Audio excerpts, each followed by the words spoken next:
ہم اس مرحلے پر آ چکے ہیں کہ ہم اپنے صدر محترم کا کلام سنیں، لیکن اس سے پہلے ہم آپ کے گاؤں کا ایک بچہ ہے اور وہ صرف ایک یا دو شعر سنائے گا۔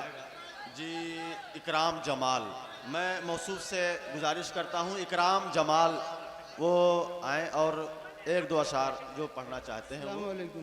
ابھرتا سورج کہاں سے آیا، بنایا کس نے جہان آخر؟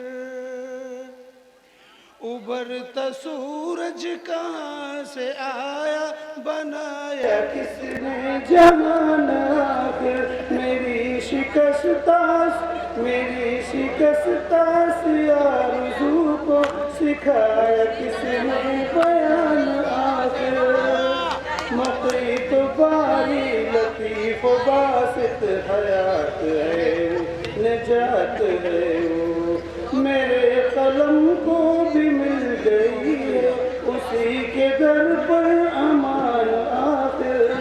علی مرافع جواب دیتا ہے خاموشی سے میری صدا کو، چھپا ہوا ہے تیری ثنا میں ہر ایک رستہ میری بتا کا۔